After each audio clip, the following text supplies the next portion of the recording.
अपना सब कुछ, अपने सारे एफर्ट्स करके मेरी शादी की गई, लेकिन जो लालच का कीड़ा मेरे ससुराल वालों के मन में था, कुछ टाइम के बाद मतलब जो डिमांड्स उनकी पूरी होती गई और हम असमर्थ हो गए। कानून की सहायता लेने के लिए पुलिस स्टेशन में जाकर कंप्लेंट करी और उसके बाद फिर एक लंबी लड़ाई चलने के बाद कानून अपनी पूरी तसल्ली करते हैं कि किसी भी बेगुनाह को सजा न मिले। हमारे समाज में जब एक बेटी पैदा होती है तो उसके पेरेंट्स सबसे पहले उसके शादी के बारे में सोचते हैं। और एक पेरेंट्स जो होते हैं वो अपनी पूरी जमा पूंजी लगा देते हैं उसकी शादी में, लेकिन जो कुछ दहेज लोग भी हैं वो उन्हीं महिलाओं को इतना प्रताड़ित करते हैं कि उनको कानून का सहारा लेना पड़ता है। तो आज महिला दिवस पर हमारे साथ मौजूद है नीतिशा जी, जो कि कई महिलाएं जो है उनके लिए एक प्रेरणा बनकर आई हैं। इतना प्रताड़ित होने के बाद भी वो एक इंस्पिरेशन बन के आई है और उन्होंने अपने जो भी दोषी जो भी लोग हैं उनको कानून का सहारा लेकर और उन्हें जेल भिजवाया है। तो आइए हम उनसे जानते हैं उनकी स्टोरी और किस तरह से वो लड़ी और अभी महिलाओं को क्या मैसेज देना चाहती हैं। तो नितिशा जी, क्या आपकी स्टोरी है, आपके साथ क्या क्या हुआ था और आप हमें दर्शकों को बता सकती हैं? एक कॉमन इंडियन लड़की की तरह मेरी प्योरली अरेंज मैरिज थी और सारे घर वाले, जैसे आपने कहा, हर तरीके से हर इंतज़ाम करके अपना सब कुछ, अपने सारे एफर्ट्स करके मेरी शादी की गई, लेकिन जो लालच का कीड़ा मेरे ससुराल वालों के मन में था वो कभी पूरा नहीं हुआ। कितनी भी उनकी फरमाइशें पूरी की गई और कुछ टाइम के बाद मतलब जो डिमांड्स उनकी पूरी होती गई और हम असमर्थ हो गए। मेरे फादर रिटायर्ड साइंटिस्ट थे, असमर्थ हो गए तो और उनकी प्रार्थनाएं बढ़ती चली गईं।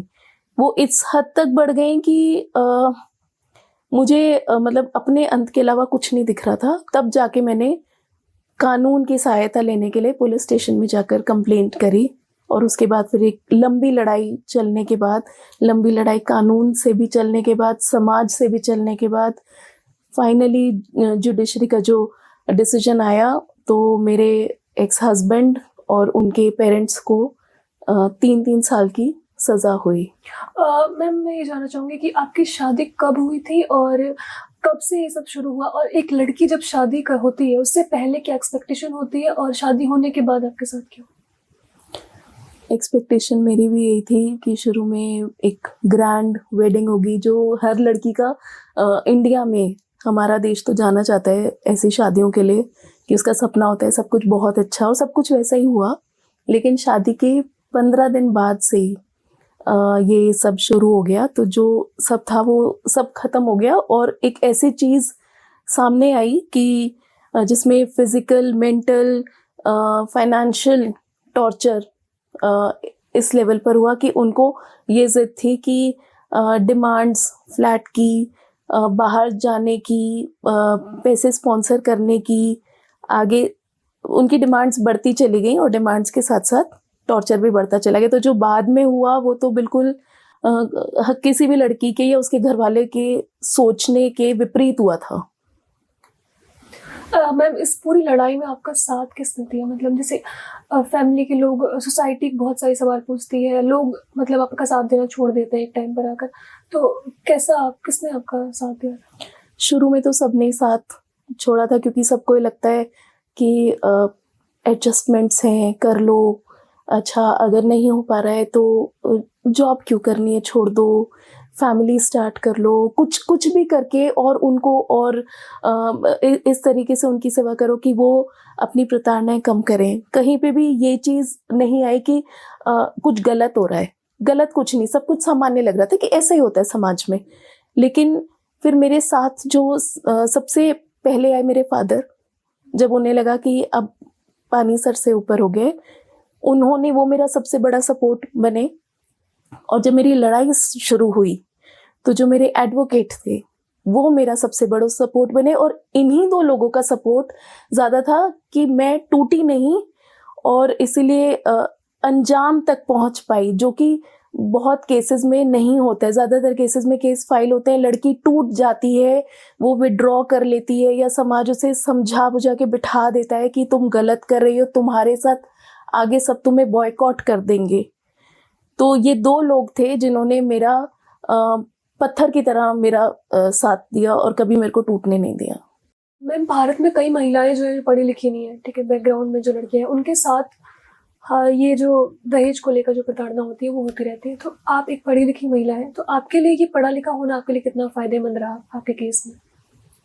अ, पूरा फायदा मुझे उसी चीज का मिला, जागरूक होने का फायदा मिला, पढ़ाई लिखाई का भी मिला, और साथ में कि संविधान में मेरे क्या राइट्स हैं, क्या राइट्स मेरे को लॉ में मिले हुए हैं, कौन कौन से सेक्शंस हैं, इसका फायदा डेफिनेटली पूरा मिला। तो मुझे लगता है कि पढ़ाई तो वैसे भी सिर्फ स्कूलों में नहीं होती, तो हर जगह अवेयरनेस के लिए गवर्नमेंट कैंप्स भी करती है, सब कुछ करती है।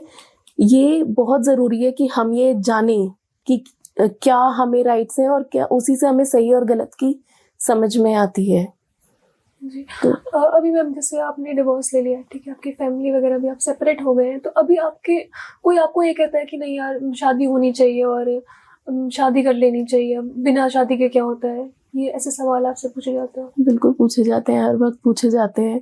और अभी भी समाज में लगता है कि अगर एक शादी सही नहीं जा रही है तो उसका सल्यूशन यही है कि दूसरी शादी कर लो। और कोई ये नहीं कहता है, बिल्कुल कोई ये नहीं कहता है, मतलब सिर्फ मेरे फादर और मेरे एडवोकेट, जिन दो लोगों के मैंने नाम लिए, उनके अलावा किसी ने कभी ये नहीं कहा कि उन्होंने गलत किया तो उन्हें सज़ा तक पहुंचाओ। आज भी समाज का नज़रिया यही है कि एक लड़की है तो उसको एक प्रोटेक्टर चाहिए, तो शादी कर लेनी चाहिए बस, चाहे शादी के बाद ज़िंदगी कैसी भी हो। ये समाज की बहुत बड़ी विडंबना है। आपकी मतलब 10-11 साल पहले शादी हुई थी, तो आपके साथ जब ये सब कुछ हुआ तो आप अभी क्या देखते हैं? जैसे किसी की शादी हो रही है तो कभी आपके मन में वो नेगेटिव चीज आती है कि नहीं यार ये भी ऐसा हो सकता है या ये ऐसा हो सकता है, तो लगता है आपको कभी ये चीज नहीं अब भरोसा नहीं हो पाएगा? अपने लिए लगता है, इसलिए अपने लिए लगता है, दूसरे के लिए नहीं लगता। लेकिन दूसरों के लिए ये ज़रूर लगता है, जितने भी लोग जुड़े हैं, कि अपनी आँख कान सब खुले रखें। और हमारी ज़िंदगी, लड़कियों की ज़िंदगी सिर्फ इसलिए नहीं है कि हमारी अपनी कोई पहचान नहीं है और दूसरे के लिए ही सिर्फ समर्पित है, चाहे वो उस लायक है या नहीं है। जी।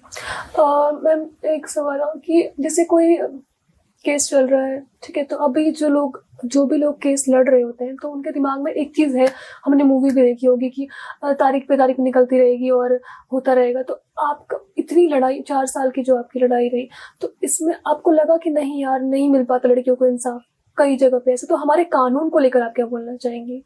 मतलब कानून लेकर आपकी क्या सहायता करेंगे? जो मुझे रिजल्ट्स मिले वो कानून से मिले, लेकिन ये सच है, तारीख पे तारीख लगती है। और आज केस जीतने के बाद ये मैं कह पा रही हूँ, वरना जब मेरा केस चल रहा था तब यही था कि मुझे भी लगता था कि तारीख पे तारीख मिल रही है। तो इस सवाल के जवाब में मेरे को यही पता चलता था कि कानून अपनी पूरी तसल्ली करते हैं कि किसी भी बेगुनाह को सज़ा न मिले, और अपनी प्रोसीडिंग्स के साथ। लेकिन मेरा केस, मुझे बहुत हेल्प मिली कानून से कि इलाहाबाद हाई कोर्ट का बार बार इंटरवेंशन था और केस मेरा फास्ट ट्रैक पे डाला गया। तो तरीके हैं, मतलब लड़की अगर एक बार निकले अपना संकल्प लेकर तो बहुत तरीक़ों से कानून मदद करता है। मैम आज इंटरनेशनल वुमेंस डे है, ठीक है, तो आप जितनी भी जो महिलाएं हैं उनके लिए एक इंस्पिरेशन बनकर आई हैं, निकली है, तो आप उनको क्या कहना चाहेंगी कि मतलब उनको क्या मैसेज देना चाहती हैं आप इस वक्त? कि पहले अपने पैरों पर खड़े हों, अपने आप को मजबूत बनाए, अपने आप को काबिल बनाए, किसी और पर डिपेंडेंट नहीं रहे। हर रिश्ता बहुत खूबसूरत है, लेकिन सबसे ज़्यादा खूबसूरत है कि आप अपने आप से पहले प्यार करो। मैम शादी के बाद आपके पास साथ जो भी कुछ हुआ उससे पहले आप कैसी थी, और इस केस को लड़ने के बाद, इतना संघर्ष के बाद आप में आप क्या बदलाव देखती हैं? बहुत बदलाव देखती हूँ। वो समाज सह भी नहीं पाता काफ़ी बारी, लेकिन मैं अपने अंदर बहुत बदलाव देखती हूँ। आज मैं फियर्सली स्ट्रॉन्ग हूँ और मैं किसी चीज़ से नहीं डरती हूँ, क्योंकि डर की मैंने आखिरी लिमिट देखी उस टाइम पे। और पहले एक बहुत ही सबमिसिव, ओबीडिएंट, आज्ञाकारी लड़की, सबकी चहेती, आज नहीं हूँ। आज मैं जो प्रोटोकॉल्स हैं, जो स्टीरियोटाइप्स हैं एक लड़की के, उसमें बहुत लोगों की नज़र में फिट नहीं होती हूँ। लेकिन एक चीज़ जो मैंने बहुत सीखी, समाज से लड़ते हुए, कानूनी लड़ाई नहीं, समाज से लड़ते हुए मैंने देखा कि अगर हम आंखों में आंखें डाल के फिर बोलते हैं तो दुनिया वही बोलती है जो हम उन्हें बोलने का मौका देते हैं। तो वो एक बहुत स्ट्रॉन्ग पॉइंट था, शायद मेरे अंदर कभी नहीं आता अगर मैंने इतनी लंबी लड़ाई नहीं की होती, कि आज मैं गलत सहना, जो हम सुनते आते थे कि जो गलत सहता है वो भी गलत है, वो भी उसका भागीदार है, तो आज वो चीज़ बहुत समझ में आती है। तो गलत के खिलाफ आवाज़ उठाने की एक बहुत हिम्मत आ गई है, अपने आप आ गई है, वो एक पर्सनालिटी का पार्ट बन गई है। और मैं रेडी रहती हूँ किसी भी लड़की के लिए। अपने केस ख़त्म होने के बाद भी मैं कोर्ट गई हूँ, कांटेक्ट में रही हूँ, आज भी कांटेक्ट में हूँ उन लड़कियों के लिए कि जहाँ पे भी हेल्प है, कि जिन चीज़ों ने मुझे रोका मैंने वो फील किया है, मेरे पे बीती है कि कहाँ कहाँ एक लड़की डरती है, क्योंकि हमारा देश है पुरुष प्रधान। दुर्गा पूजी जाती है, काली पूजी जाती हैं, सरस्वती पूजी जाती हैं, लेकिन जब बाहर, घर से बाहर लड़की निकलती है तो उसको उस नज़र से बिल्कुल नहीं देखा जाता। और हर जगह पुरुष प्रधान समाज है, तो लड़की जब पुलिस स्टेशन जाती है, कोर्ट जाती है, तो वो जो फेस करती है वो वाला डर भी देखा है। तो मैं उसके लिए तैयार रहती हूँ। ये चेंज मेरे अंदर बहुत आया कि सारे डर खत्म हो गए, मैं बिल्कुल तैयार रहती हूँ कि वहाँ जाके जो भी कर सकती हूँ लड़की के सपोर्ट में रेडी हूँ आज। जैसे कि मैम आज इंटरनेशनल वुमेंस डे है, तो आज आप जो महिलाएं हैं जिनके साथ ये सब कुछ हो रहा है, तो उनको आप क्या मैसेज देना चाहती हैं? हाँ, इंटरनेशनल वुमेंस डे है, हमें पूरे वर्ल्ड वाइड विमेन को सेकंड सिटीजन्स समझा गया बहुत टाइम तक, और अभी 100 साल भी नहीं हुए जो हम इक्वालिटी की बात करते हैं। लेकिन इंडिया में जैसे 75% 70% पॉपुलेशन रूरल है। मैंने, जैसे आपने मेरे से पहले पूछा था कि मेरी पढ़ाई लिखाई काम आई, मेरी अवेयरनेस काम आई, औरतों को उनके राइट्स नहीं पता है, इतने तक नहीं पता है कि उनके साथ अगर कोई क्राइम होता है तो उन्हें वो भी नहीं पता चलता कि ये गलत है। उन्हें लगता है कि ये नॉर्मल है, ये जिंदगी है। तो उनको, उनके लिए अवेयरनेस के लिए सरकार को और ज़्यादा काम करना चाहिए। जो ऑर्गेनाइजेशंस काम करती हैं सरकार के साथ साथ, उन्हें भी काम करना चाहिए। जब सोशल मीडिया, इंटरनेट गांव के हर घर तक पहुंच गया है तो फिर ये राइट्स पहुंचाना कोई मुश्किल काम नहीं है। शोषण हमारे घर में, हमारे वर्क प्लेस पे, चाहे खेत में काम कर रहे हैं, चाहे मल्टीनेशनल कंपनीज में काम कर रहे हैं, हर जगह है। और उस शोषण को पहचानना कि ये गलत है और उसके खिलाफ आवाज उठाना, तो हम सबको on women's day it's a call for all women that we should stand together and fight that exploitation. आज अंतर्राष्ट्रीय महिला दिवस पे आपने नितिशा जी की स्टोरी जानी, उनके इस लड़ाई को और उनके साथ जिन लोगों ने साथ दिया उसको ट्राई सिटी की तरफ से सलाम। और उनके जो भी उन्होंने जो कुछ सहा उसके लिए भी मतलब कहीं ना कहीं एक समाज जो है उसका जिम्मेदार है। और लेकिन साथ ही साथ हम अपने कानून को भी धन्यवाद देना चाहेंगे कि उन्होंने उनका साथ दिया और जो भी उनके आरोपी हैं उनको सजा मिल पाई, और ये तमाम महिलाओं के लिए एक इंस्पिरेशन बनी। तो इसी के साथ मैं Jyoti Karki, tri city today, Noida.